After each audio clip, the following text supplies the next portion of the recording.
Ngayon ho, mga bossing, nasa na ba tayo?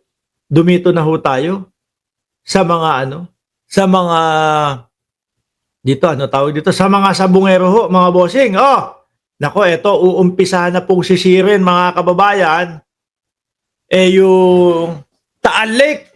Uumpisahan na ba? Pinauumpisahan o ng nagpapatulong na yung mga mahal sa buhay nung mga nung mga sabungero. Sabi dito, missing sabungero skin urge government to begin diving ops in Taal Lake. Sabi nga ho nila mga kababayan, humina daw po ang benta ng dilis ng nung mga isda po na nanggagaling doon sa Taal. Nako, biruin mo yung balita na sinabi. Ang ginawa po diyan, pinatay, tapos tinali, tapos dinagyan ng pabigat, no? Na buhangin na nandoon sa loob ng sako para hindi lumutang. Tawilis, sabi ni Jordan G. Missing sa Bungero, skin urge government to begin diving ops in Taal Lake. Bago ko basahin.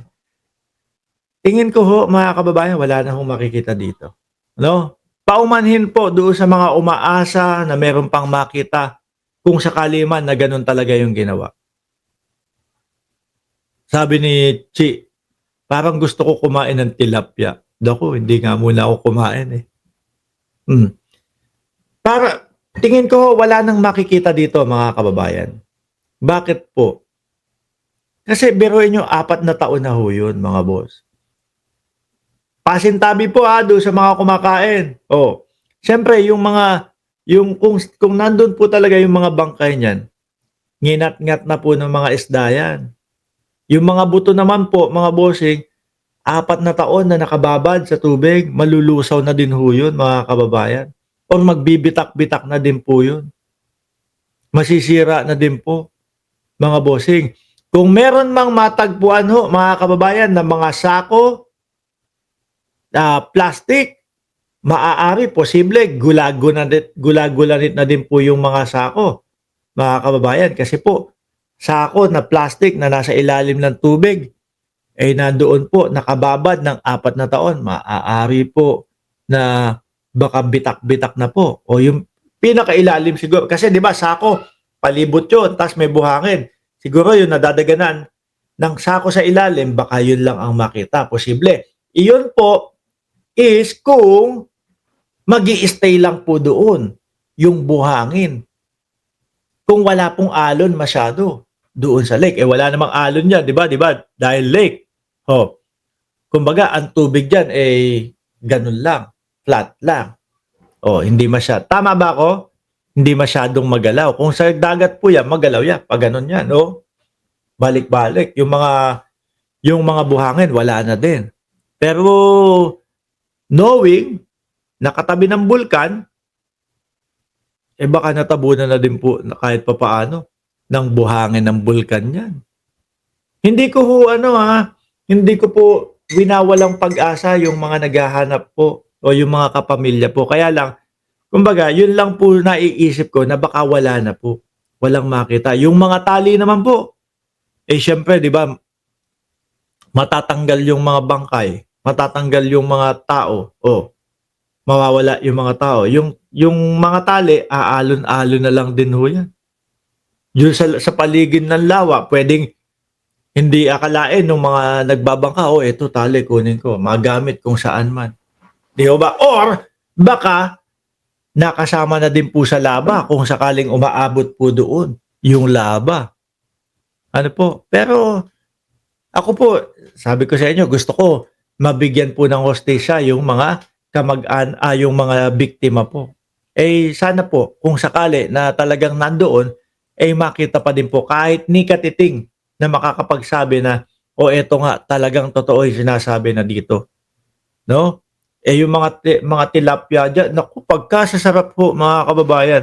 Ako po, sabi ko sa inyo, kapag bumibili ho ako ng bangos at tilapia, yan dapat ang pambasang isda natin no? Mga Pilipino, bangos at tilapia. Kasi yan ang paborito ng Pilipino, bangos at tilapia. Pag bumibili ho ako ng bangos, sinisigurado ko ho, mga kababayan, galing sa dagupan. Ayan, galing sa dagupan yung bangus. Malinamnam, no? Pag bumibili naman ho ako ng tilapia, mga kababayan, sinisigurado ko galing sa Talisay, Batangas. Yan po yun. Di ba? Diyan din. Ngayon, saka na muna. Saka na muna. Talagang kapag bumibili ako ng tilapia, iniiwasan ko ho yung yung maputla yung kulay. Yung maputla ang kulay. Kasi ho, yung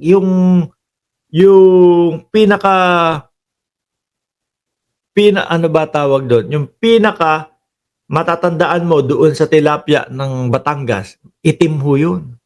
Maitim, mga kababayan. Basahin na nga natin to.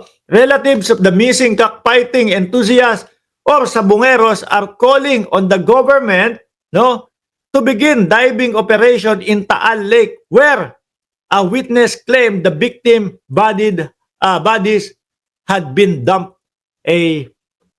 Si naman po, si alias Totoy, mga kababayan. Dahil po doon sa mga ipinapakita nila, lalo na yung mga video, no? Kinumpirma po yung video na pinakita, mga bossing, ni alias Totoy.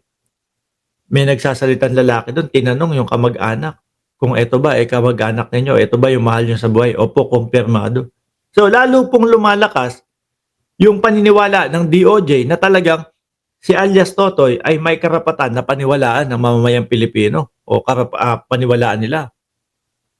According to Aurelio Panaligan, uncle of the two youngest missing sabungeros, technical divers should start diving to retrieve the victims' remains if it was true that they were buried in Taal Lake as the witness stated. Sana, ako ho, mga bossing, sana, no, maging susi ho nga yan at para mabilis na matapos yun. Ngayon, no, kung sakali, may mga makita na mga ganun nga ho, mga kababayan, nandun nga talaga. Mas lalo pong titibay ang paniniwala ng taong bayan dito kay alias Totoy. At nako, eto ang delikado dyan. Kung sino man po ang maituro ni alias Totoy, malamang ho, mga kababayan, paniwalaan din po ng mamamayang Pilipino kasi lumalakas na yung paniniwala sa kanya Di po ba? Sana po ay bigyan nyo na ng aksyon na masisinda po talaga ang aming mga mahal sa buhay kung talagang doon sila nandoon. Ako, although imposible man, pero iniisip ko pa din, sana walang makita. Sana buhay pa din sila. Pero napaka-imposible na po, mga kababayan. Halos 4 na taon na din ho, mga bossing. Di ba? 4 na taon na. At kung eto nga po, yung mga kamag-anakan nila, talaga namang wala na No, yun na lang ang gusto nilang malaman Nasaan yung mga labi nung kanilang mga mahal sa buhay? Di po ba? Sabi ni Elena Capistrano, yes po, Batangas po ang masarap na tilapia. Sabi ni Mood Covers, mag-like kayo mga didilis. O yan, mga didilis na yan, hindi. Tsaka ito mga didilis ha.